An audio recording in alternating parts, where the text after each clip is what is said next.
Hello everyone.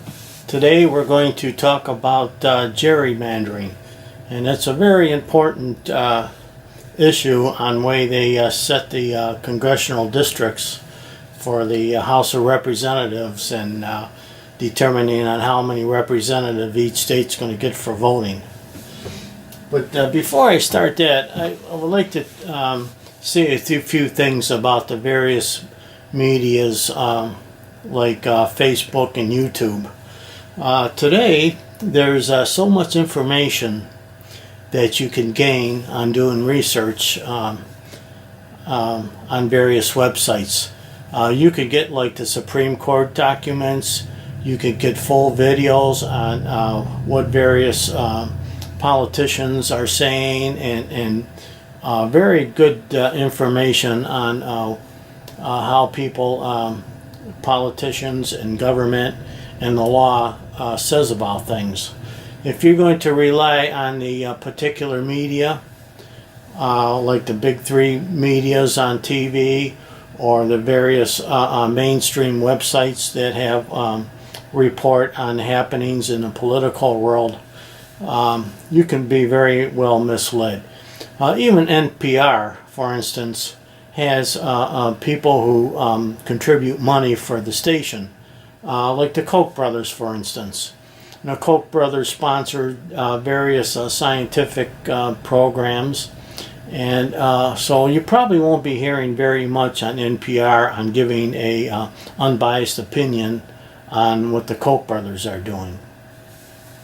Anyway, this gerrymandering is a course in City College, which I suggest people that want to know more about the Constitution and government and how genius that these people were when they wrote the Constitution would really give you a good understanding on the media's reporting on issues like bills and voting and the party's narrative on what they stand for and what they believe in.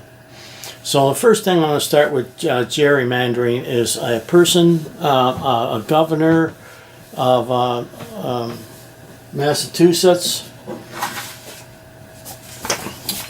decided to, they were redistricting the state to favor their party. So basically when they redistrict the state, you get so many representatives. There's 435 representatives through the entire country, and that hasn't changed in many years. And it's based on a population percentage. So a bigger state will get more representatives than a smaller state. And back in the 1800s, Eldridge Gerry was a governor of Massachusetts, and what he did was district a area to favor his party, and the person that was running for representative in a particular district, which was District 6, I believe, that he reorganized the boundary lines to favor his party. And right here, I'm going to show you what it looked like.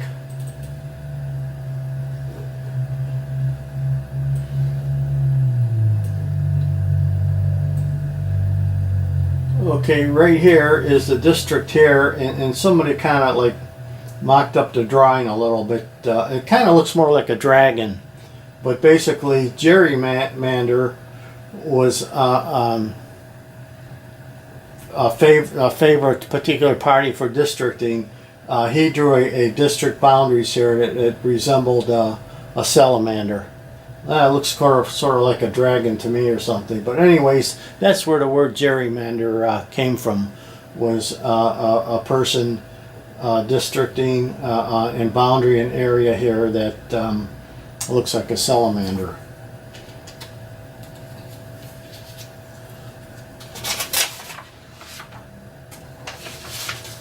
So I'm going to talk about Ohio and also talk about Maryland, which is an active issue that's going in front of the Supreme Court.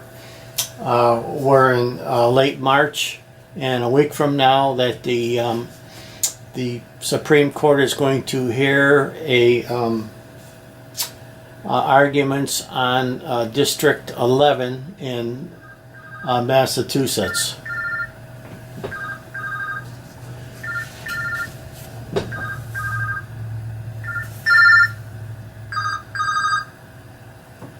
Sorry about that, folks.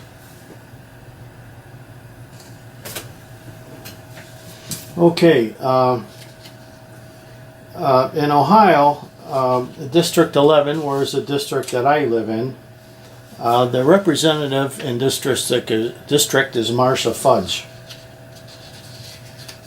And they recently changed the districts in her area.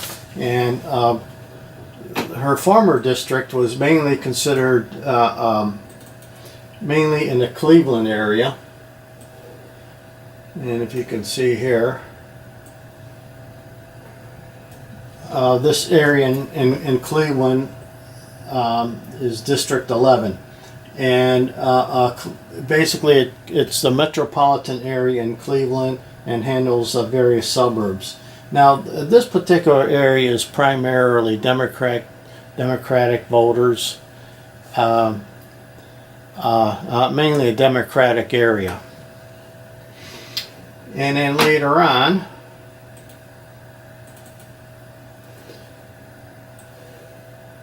they changed the districting.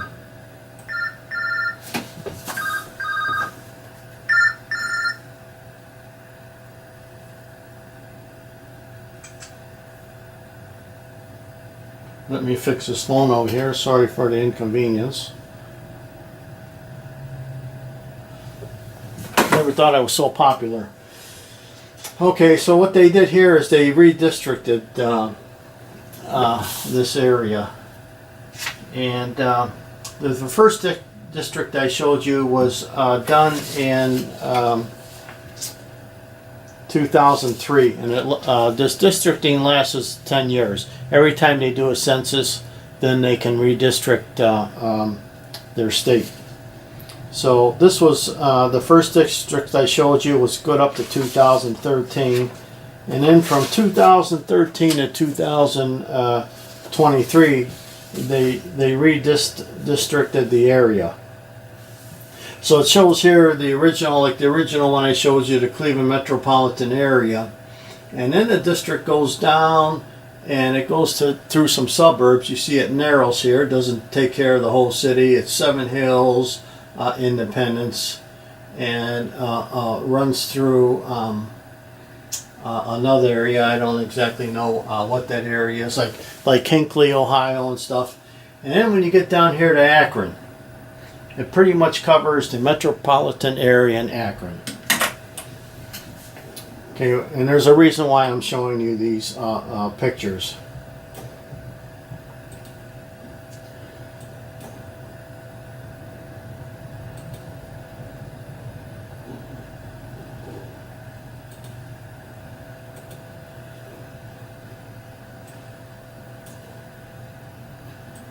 As soon as I figure out how to do a slideshow with this, my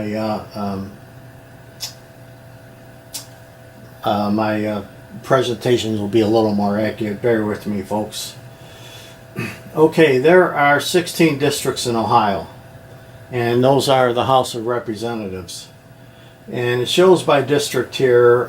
District 1 is basically a Republican district. And then there's other districts here. There's 16 districts in Ohio. It's showing you the districts here, and the colored dots here represent whether they're Democratic or Republican. And basically there's like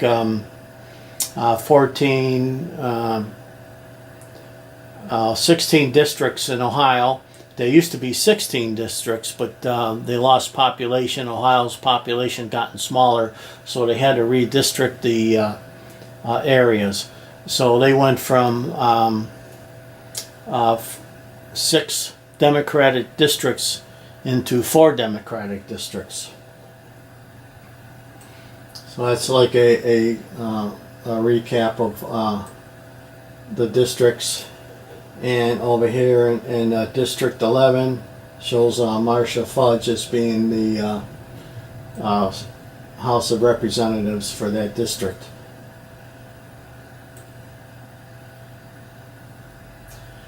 Okay, here's some statistics I'm showing you here, and we're going to focus on District 6, defining representation borders. You have to have a contiguous line that runs through the borders, and there's a lot of other federal regulations on figuring out what the borders are, and you know, there's like regulations for that. Ohio District 6 over here is shows the amount of Hispanics is 5% Hispanic, 90% white, African American, or I'm sorry, District 6 here. I'm looking at the wrong one, sorry folks.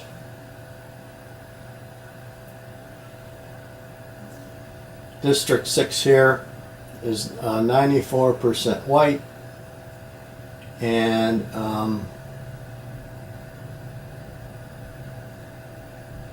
you know, that doesn't make sense. Hold on. Okay folks, sorry about that.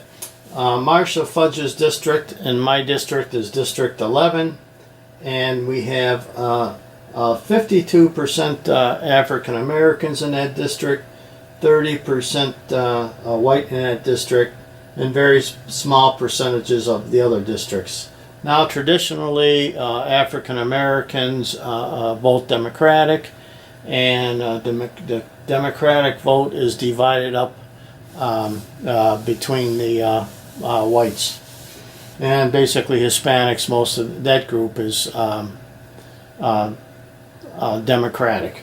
So if you see here, with the district of being over 50 some percent in District 11 with African Americans, I would say each voting period would favor the Democratic person. So this district is set up for almost a guarantee win for Marcia Fudge.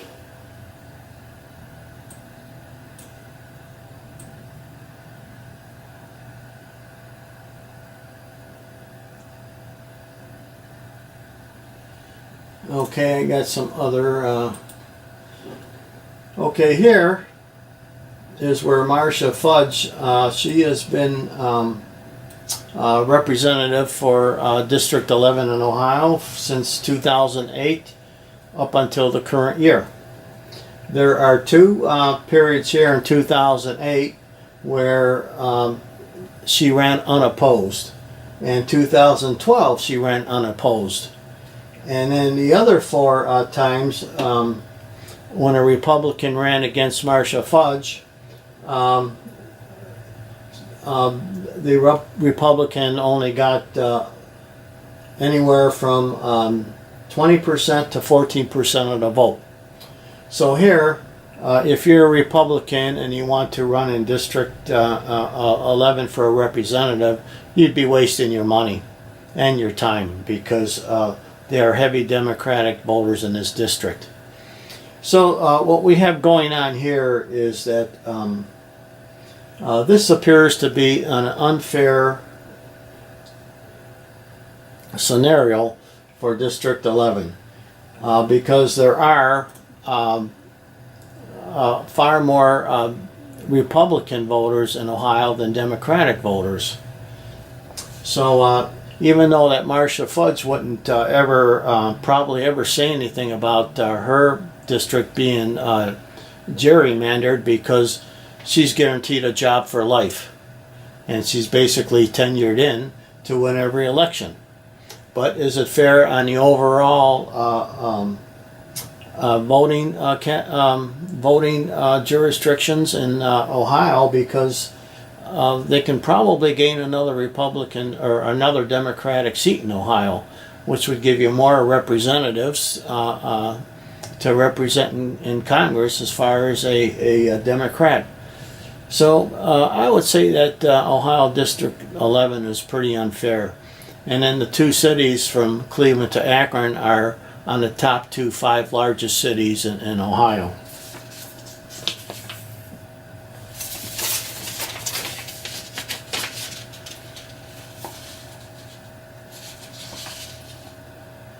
I would like to mention that there's many different demographics when you're running for redistricting Ohio.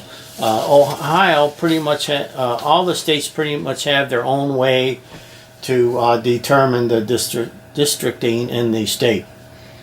And I would say that they try to make the states, people who determine these, as nonpartisan as possible. But I really would have to say that there's no such thing as nonpartisan.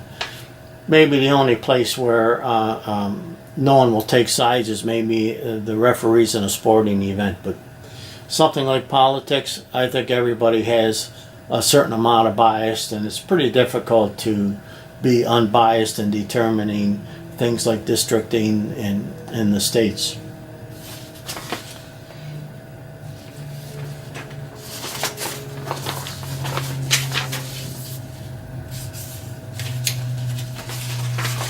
Okay, now we're going to go over to Maryland, and Maryland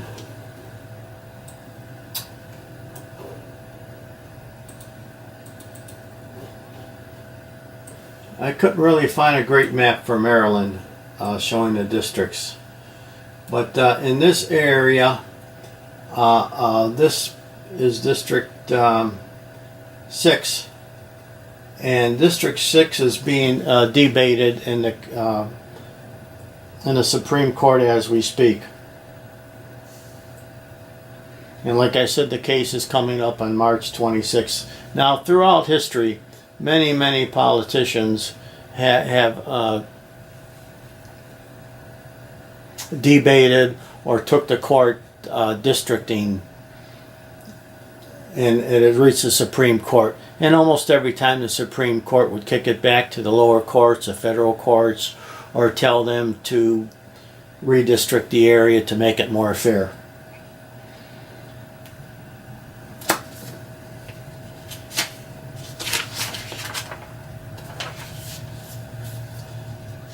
Okay, in the districting in Maryland, in the district under question,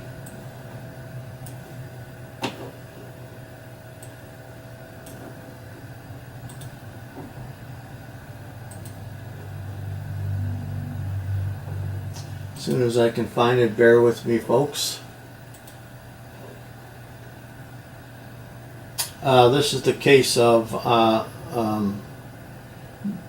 Benesek Lamone, and he is the person, they are the person who are disputing the redistricting of Maryland.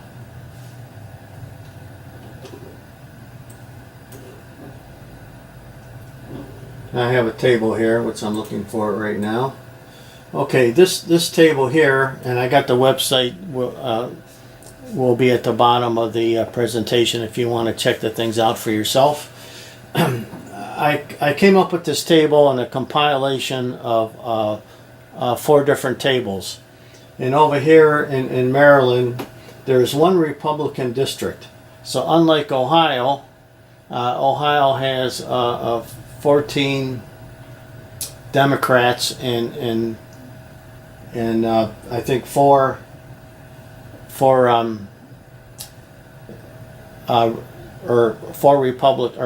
Ohio has 16 Republican districts and 4 Democratic districts, where here in Maryland it's just the opposite. In the entire state of Maryland, there's only 1 Republican district. And if you look at the district here, in the there are 173,000 in District 1 Democrats and 228,000 Republicans. So basically, there's more Republicans in a district that most people who run for that district, the Republican would win. And in District 2 through 8 here are all Democratic districts, and the numbers are way higher than the Republicans.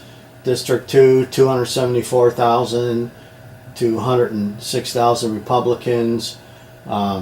District 3, 275,000 Democrats, 118,000 Republicans, so on and so forth. So if you look at over here,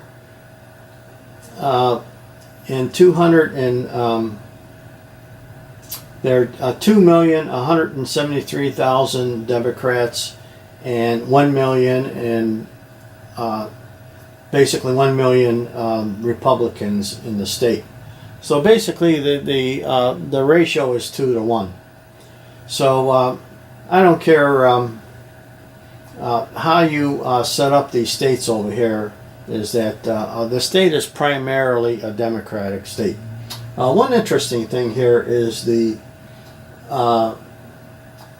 UNA, which is a party that I never heard of before. It's a United Negro party here, and there's a 708,000 people who are among that party, but they're all spread out through the whole state, and I don't know exactly what they stand for, but there's enough of them that maybe they should get a seat in the House to represent this party, even though they are spread out throughout all the states. I don't know how that could be achieved, but it seemed like it would be fair that the second largest part or third largest party in Maryland would be this group of people. And then we got the Libertarians, the Green Party, and the OTH Party. I'm not too sure who they are. So that's an interesting factor. So the issue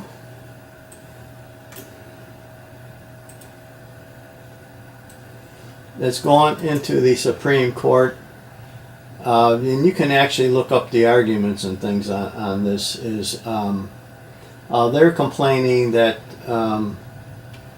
the district is leaning over to the wrong way. So the way I see here is the one district, and it would be very difficult to get a 2 Republican districts in the state of Maryland, because by far the most of the state is Democrats. If they wanted to change the districting in Maryland, where it's in the Supreme Court, they would actually have to gerrymander it, because there's no way that they can make a nice square border to represent the other party. So I figured it out that if it was all fair, ideally there should be 2 Republican seats, 2.17 Republican seats, and 5.8 Democratic seats. But in the case of the third party with 700,000 people, you know, maybe they did deserve a seat. I don't know how they would work that out. So when a Supreme Court case comes up, the Supreme Court is not going to sit around and figure out the demographics of all of this. It's tedious, it's complicated, there's a lot of statistics involved in it.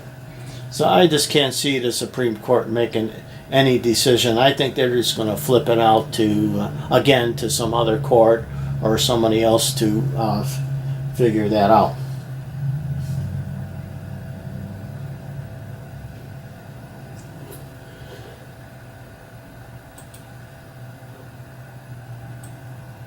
Okay, here someone has, here's an article, it's from the Washington Post.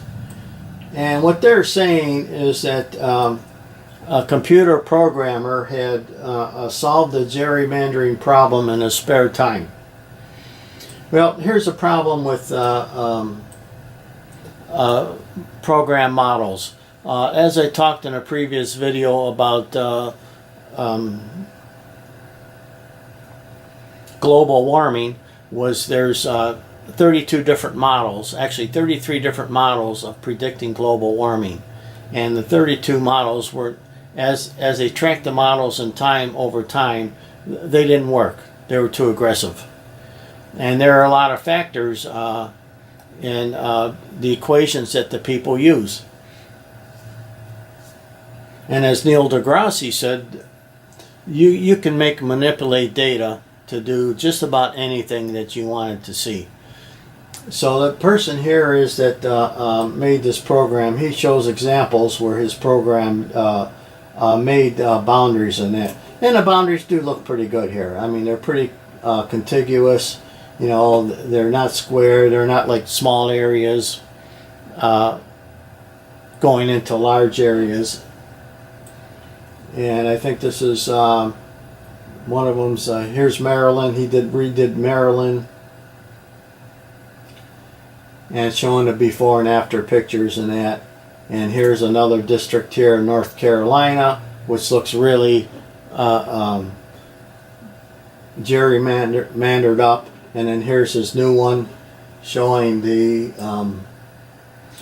that the areas of the state is more contiguous. And basically that's the way the Supreme Court wants it. But these are computer models. And as all computer models, they like the planes, there's jets that are crashing, there's a little glitch in it, and they grounded some jets recently, cars that are automatically driving cars, something quirky happens and a car crashes. Well, I would say the same thing for the software that determines the districting of states, is that they're not as accurate as one might think. And it's only up to the people who design the programs. Now, I think it would be a good idea to use these models to determine areas of the districting, but I wouldn't rely on them. So the conclusion to my story is that I would say that the Ohio district, the Marcia Fudge's district, is really badly gerrymandered up, and she is really guaranteed to win. And I never really understand why people, representatives and senators, keep winning year after year after year, and where most people don't like them and they don't like their policies, is because the way the way the districting is done. So I would predict in the March 26th Supreme Court, which I'm not going to watch because people state their arguments. They can probably state their arguments for 2 or 3 days. And the Supreme Court is not going to sit down with the demographics and statistics and try to figure out how to split up the state into proper districts for the voting issues. And that's why they have never done that before. The Supreme Court has so many other more complicated political issues, where the districting here is more of a demographics and mathematical issue. So it would be my prediction in March that the hearings of the people debating the district in Maryland is going to be kicked down, or will hire some independent organization to redistrict Maryland. And that is the end of my presentation, and I'll see you later, folks.